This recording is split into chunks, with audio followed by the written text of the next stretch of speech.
Life doesn't get easier. It gets harder. You get bigger, you get fatter, you get uglier, you lose hair, right? And if you don't have a job, if you don't have a trade, if you don't have a way to make money, what do you think is going to happen? Do you think people are going to keep giving you handouts the rest of your life? That's how we have all these people who walk the street looking all Quasimodo-like, have no way of getting money, no traits, no skill. That's not. Nathan has a case here today. Okay. What was it? What page?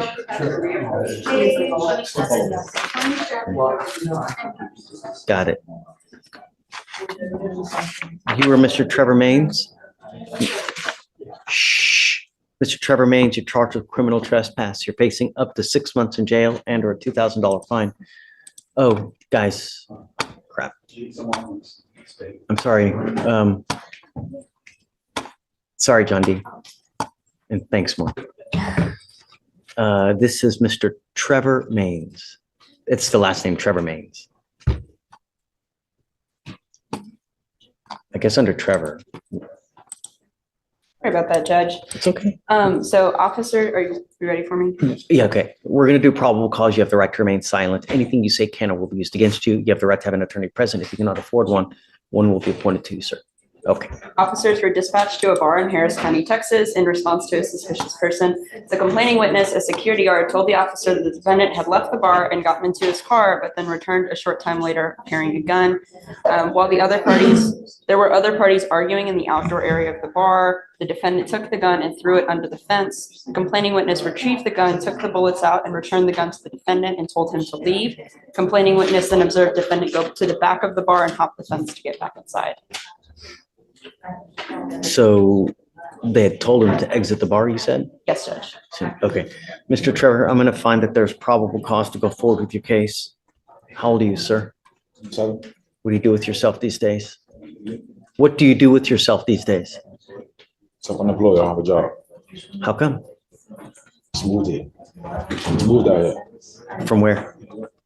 Okay. What are you planning on doing with yourself? Job. Okay. How long has it been since you've had a job?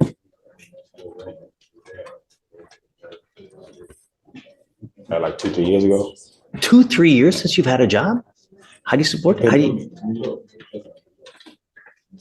you live? How do you eat? How do you get money? Okay. Trouble. See my record. I don't get in trouble. Do you have any prior criminal history? Just carrying a handgun in a motor vehicle that was dismissed. I'm ordering you as a condition of your bond not to go back to this place. Do you understand? Not to be in possession of any weapons. Do you understand? So how are you going to get a lawyer, sir? Get paid for them. So you're just going to do nothing and You sign me a so I don't want to talk to you the case. I don't want to talk about the case, but let me ask you this. You haven't had a job for 2 to 3 years. Why should the people of Harris County have to foot a bill for you when you get to do nothing for 3 years? How is that fair that we all have to pay for your lawyer when you don't do anything? You get to play Xbox all day, just hang out at home and do nothing, and we have to foot the bill for that? How's that fair? I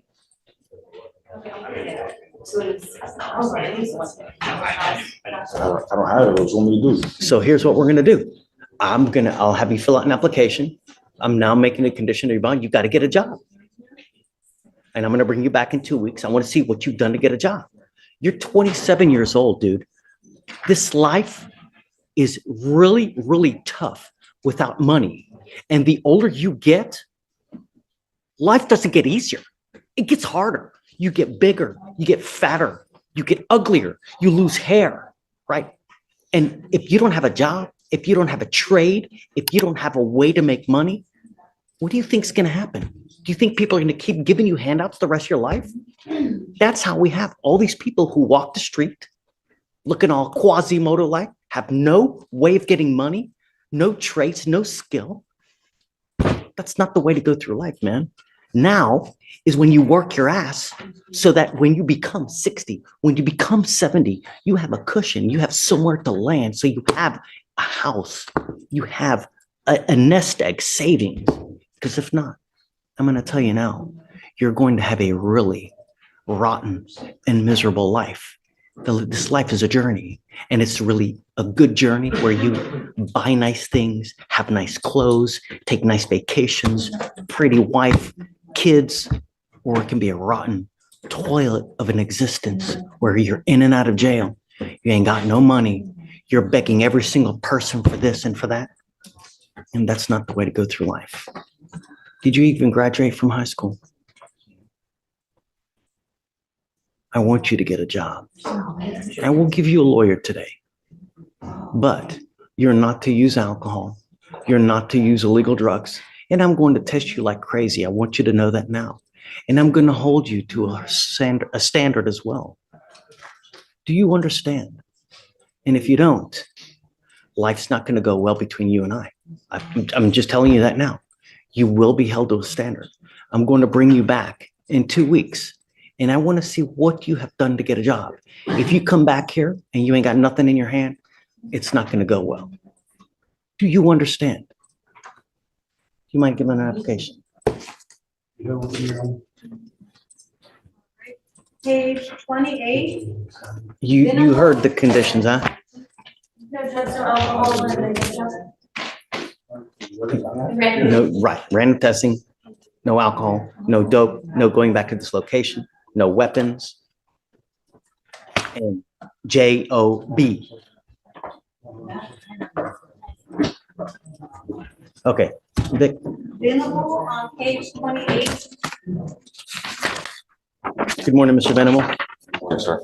Mr. Venable, you're charged with 2 counts of assault. One is of a family member. On both of those, you're facing up to a year in jail and or a $4,000 fine. We are going to do probable cause. You have the right to remain silent. Anything you say can or will be used against you. You have the right to have an attorney present. If you cannot afford one will be appointed to you, sir. Okay, Ms. On January 21st of 2024 in Harris County, Texas, officers were dispatched to an AFM call. Officer met with the complainant. The complainant and the defendant have been dating for 5 months. The complainant and the defendant were arguing. The defendant pushed the complainant to the ground, causing her to scrape her right arm. While the complainant was still on the floor, the defendant stepped on her neck. Officer noted. Stepped on her neck. Yes, Judge. Officer noted redness on the complainant's arm and neck. You know if it impeded breathing? No, Judge. I don't, I can't, let me check. It wasn't charged as an impeding breath, so. Well, I know it wasn't charged, but is it?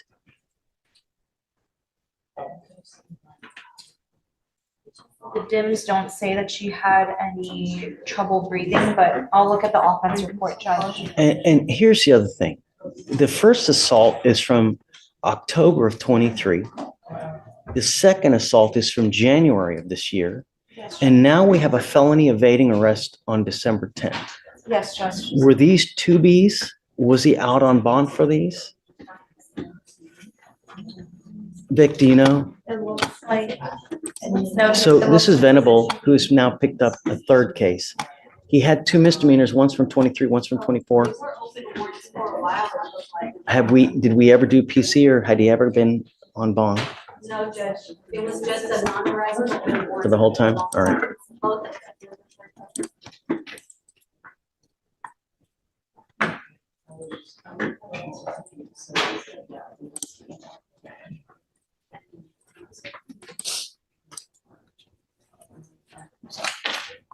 Judge, it doesn't say that she had trouble breathing, it just says that it caused her pain. Okay, can you do probable cause? So that's the family member, right? That's the AFM. Okay, Judge. can you do the first case? Because I don't think we've done probable cause on that one now. This is the AFM from January 21st. Oh, the ABI, the one before. Yeah, the one before. On 9/29/2023, officers were dispatched. On arrival, officers spoke with a witness, the complainant's wife, who said that the defendant assaulted the complainant by slapping him in the face because the complainant's dog killed the defendant's girlfriend's cat.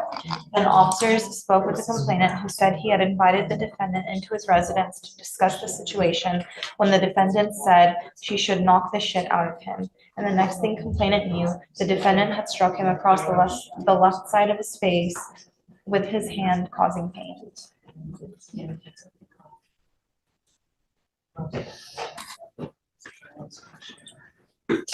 Mr.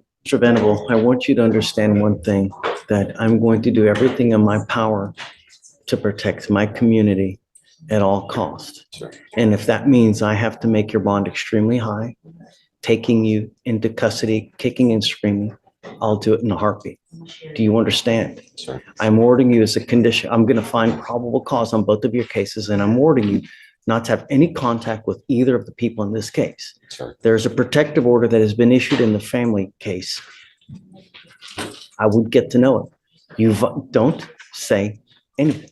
You will get the opportunity. Now is not that time. I'm telling you what the expectation is while these cases are open, and what the expectation is for you to be able to live in this free world.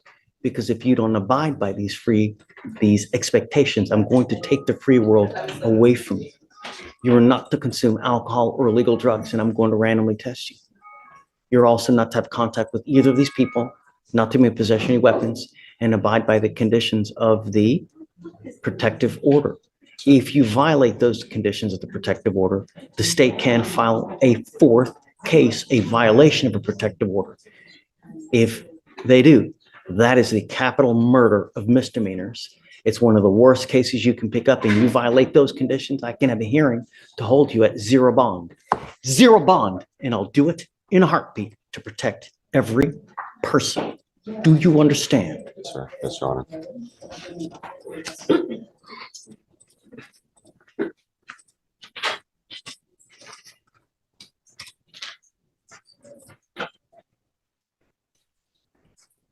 Do you have a Texas driver license? I do, but it's So you do not have a Texas driver license. I am now ordering you also as a condition of your bond not to drive. You will be signing an affidavit with me today promising you that you're not going to drive. I don't care what's going on in your life. I don't care what you got to do. I don't care where you got to go. You violate this, I can have a contempt hearing. You can be facing an additional 6 months in jail and a $500 fine every time you get into a car. an Ubering to and from, so. Don't. There's nothing you can say to justify. I'm not asking you. I'm telling you what the expectation is. Yes, Your Honor. We are now going to reset your case to give you time to hire a lawyer.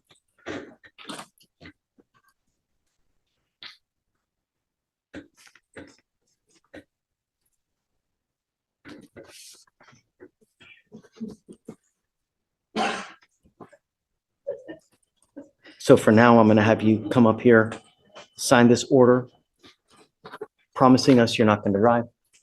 I will get you to Victoria, where we will have you sign a reset for you to go get a lawyer. You will meet with Felicia for your bond conditions, and after that, you'll be free to go. Sir. The one in there that has contact. Got it. Okay. So Rosette, the order in the one that's signed by the magistrate is allowing contact, but I'm going to issue one now so that he cannot have contact. Okay? Just so that you know. But also, I don't see a motive on the assault bodily injury case. Well, it's because it's not a family member case. That's why. You can only do it on the family member cases. All right? That way. John D. Hey, bud. Judge, was that CHA? Sorry.